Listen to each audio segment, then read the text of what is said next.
Bonjour, je suis heureux de vous retrouver aujourd'hui pour vous parler encore des ombres et donc cette fois-ci du mécanisme de la projection dont on avait abordé le sujet la dernière fois et que j'avais pas eu le temps de développer. Donc là, je vais essayer de faire une vidéo un peu plus courte. Et simplement, donc pour la projection, je vais vous inviter à regarder la vidéo que j'avais déjà faite sur la réaction, le mécanisme de la réaction. Je ne vais pas redévelopper l'argumentaire ici, mais en gros, la réaction est un révélateur du nombre. Je vais prendre un exemple pour illustrer. Vous croisez dans la rue une personne qui est habillée de manière exubérante à vos yeux, bariolée de couleurs, ultra démonstrative dans son apparence, alors que vous êtes plutôt quelqu'un de réservé, quelqu'un d'un peu timide, un peu renfrogné. Et puis donc, forcément, vous allez dire, non mais gardez-moi ça ici un peu, cette prétentieuse, pourquoi elle s'affiche comme ça, c'est quoi son besoin? Et donc là, en fait, on est dans une projection. Ça ne veut pas dire que l'autre personne est fautive ou coupable ou quoi que ce soit. C'est simplement, elle porte un message qui vient en résonance avec une de nos zones d'ombre. En l'occurrence, ce qu'on va projeter sur elle, c'est exactement l'inverse de ce qu'on s'interdit ou de ce qu'on s'impose. Donc cette personne un peu exubérante, qui met des fringues très voyants, qui parle fort dans la rue, enfin voilà, qui rigole à gorge déployée, sans se soucier des gens qui sont autour d'elle, va simplement vous montrer ce que vous êtes refusé d'assumer. Et que donc en vous existe toujours, puisque c'est toujours actif, existe toujours cette part de vous qui voudrait s'autoriser la liberté d'exister librement, sans avoir peur du regard d'autrui, sans avoir peur d'être jugé, parce que vous aimez les habits de couleur mais vous n'osez pas les porter, sans avoir peur d'être jugé parce que vous avez envie de rire fort et que vous vous forcez à rire de manière un peu réservée. Voilà. Et donc, la personne en face qui vient déclencher cette réaction ne doit pas recevoir votre colère. En fait, vous devriez la remercier simplement parce que votre réaction vient mettre en exergue la présence du nombre active en vous. Vous croisez des tonnes de personnes sur lesquelles vous ne vous retournez pas, qui n'attirent pas du tout votre attention, simplement parce qu'il n'y a rien qui s'active. Si quelque chose s'active en vous, c'est bien en vous que c'est. Et la personne qui est à l'extérieur représente juste un déclencheur, un trigger, un messager simplement. Mais c'est à l'intérieur de vous que ça foire. Hein. Enfin, ça foire. Je ne veux pas dire ça foire, c'est pas un jugement. Mais qu'il y a un travail à faire. Un travail d'acceptation, un travail de réception, un travail d'ouverture pour s'accueillir. Donc ça, c'est un exemple. On pourrait en trouver d'autres. Par exemple, on pourrait très bien, dans un groupe d'amis, avoir de la difficulté à accueillir quelqu'un qui paraît tout le temps donner des leçons. Voilà, ça pourrait être moi, par exemple. Hein, parce que moi, j'aime bien discuter de tous les sujets un peu spiritualité, psychologique. Et c'est vrai que des fois, je comprends bien que je casse un peu les couilles des gens.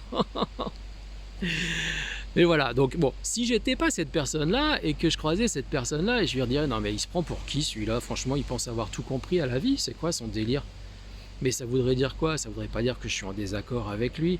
Ça voudrait simplement dire, en regardant sous le prisme et le paradigme de la projection des ombres, ça voudrait simplement dire qu'en moi existe une part qui aspirerait à lui ressembler.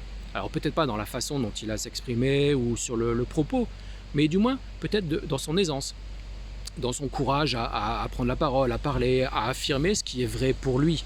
Hein, et donc là, on pourrait regarder les vérités subjectives dont j'avais déjà parlé aussi avant. Hein. Ça n'est jamais qu'une vérité subjective. Il faut toujours prendre en considération que ce qu'une personne vit, c'est pas forcément ce qu'une autre personne vit, et qu'on peut avoir des regards différents sur la forme, mais qui pourtant sont de même nature sur le fond. Ce qu'il faut, c'est réussir à dépasser la forme pour toucher l'essence du propos, pour toucher le fond du propos. Et donc là, dans la projection des ombres, c'est pareil, c'est simplement une invitation à aller voir à l'intérieur de nous ce qui s'active et ce qui se passe. Et donc là, on peut brancher sur une autre discipline qui est la communication non violente, la CNV. Puisque en CNV, on va apprendre à accueillir nos émotions, les reconnaître. Et donc la réaction, c'est ça, hein, c'est une émotion qui monte, qui nous submerge et qui met à bas les barrières de conditionnement social ou de l'ego. En gros, c'est un débordement de l'ego par notre âme qui a été refoulé.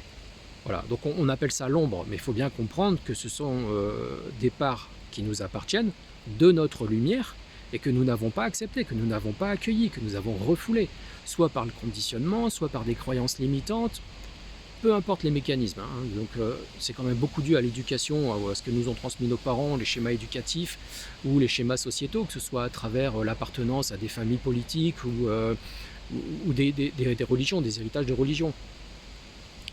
Mais toujours est-il qu'il y a tout un pan de notre psyché, de notre personnalité. Mais j'aime pas trop le côté personnalité parce que ça fait plus référence à l'ego, mais disons de notre psyché, de notre esprit ou de notre âme. Voilà, parce que là on est moins dans une coloration qui est déjà égoïque en fait. Mais bon.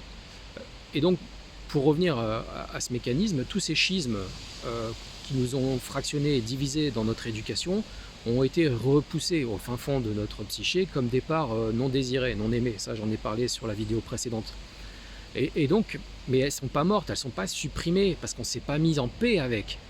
Tu vois, quand tu veux arrêter de fumer, par exemple, bon, ok, tu vas discuter de ça avec toi, tu vas décider que c'est mieux pour toi et que tu comprends bien que gaspiller de l'argent et foutre en l'air ta santé, c'est un schéma de destruction, un schéma de mort, et que si tu veux voir tes petits-enfants grandir et profiter de ton corps pour faire du sport ou autre, c'est dans tout ton intérêt d'arrêter de polluer ta vie avec du goudron et les milliards de toxines qui foutent là-dedans. Bon, bref. Mais ça, du coup, c'est quelque chose que tu décides en conscience.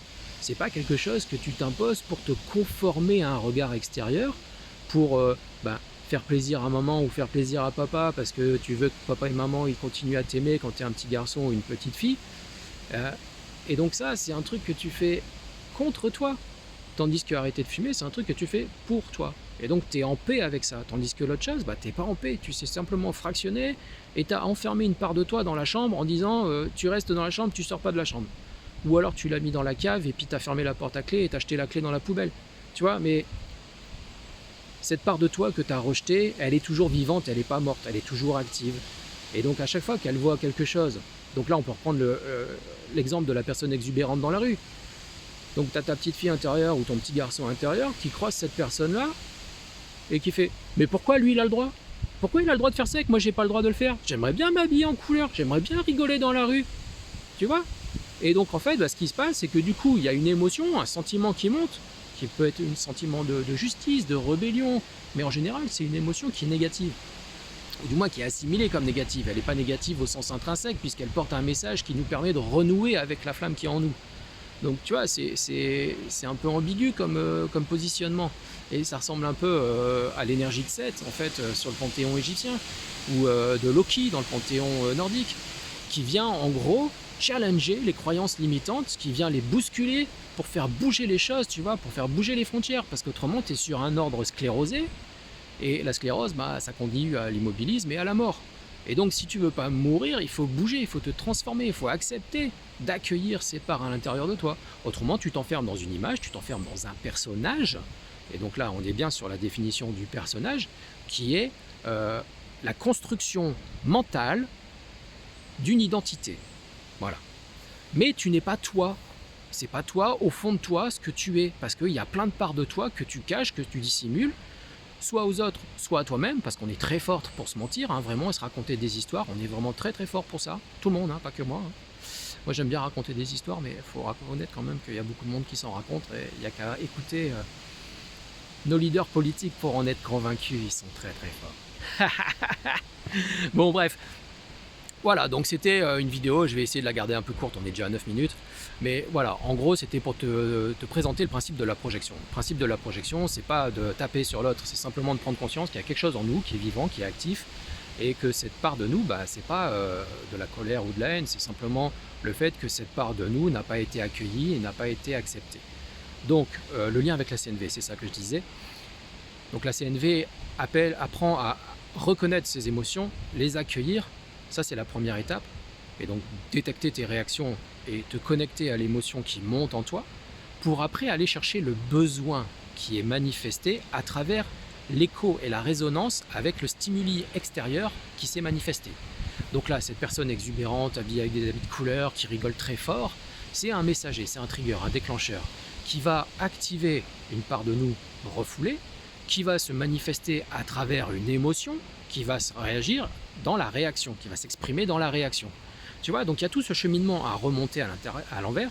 Donc ok, il y a une réaction sur un stimuli, j'accueille l'émotion qui est derrière la réaction, et une fois que j'ai l'émotion, je vais aller chercher quel besoin est en creux, en déficit. Quelle part de moi n'a pas un besoin qui est comblé? Quelle part de moi est blessée, abandonnée et a besoin de mon amour? Tu vois, c'est ça la projection. C'est un moyen de grandir, de t'accueillir, de t'aimer. Ça ne veut pas dire qu'il faut tabasser la gueule de l'autre. C'est pas ça du tout. Ok? Voilà. Bon, du coup, je vais m'arrêter là. Il y a déjà 10 minutes 30. J'espère que ça vous aura donné plus d'indications, apporté quelques compréhensions. Je vous invite à liker la vidéo, toujours pareil, pour aider la chaîne. Je vous invite à vous abonner si ce n'est pas fait, comme ça vous serez prévenu des prochaines vidéos que je pose. Et on va commencer à avancer dans des sujets de plus en plus profonds et spirituels. Voilà. Et laissez un commentaire, bien sûr, pour engager le dialogue, qu'on puisse discuter, échanger sur ces sujets-là. Je serais curieux d'avoir quand même vos retours, vos impressions, vos sentiments, vos techniques. Et vos lectures par rapport à ces phénomènes de la réaction, de la projection des ombres, sur la manière dont vous les abordez et vous les appréhendez dans votre vie, et aussi peut-être bien sûr les difficultés que vous pouvez vivre au quotidien, ce qui vous anime, et peut-être qu'ensemble on arrivera à réfléchir pour proposer des solutions à tout ça. Voilà, je vous fais des gros bisous, je vous dis à la prochaine fois, et puis d'ici là, n'oubliez pas, on s'aime soi-même. Bisous.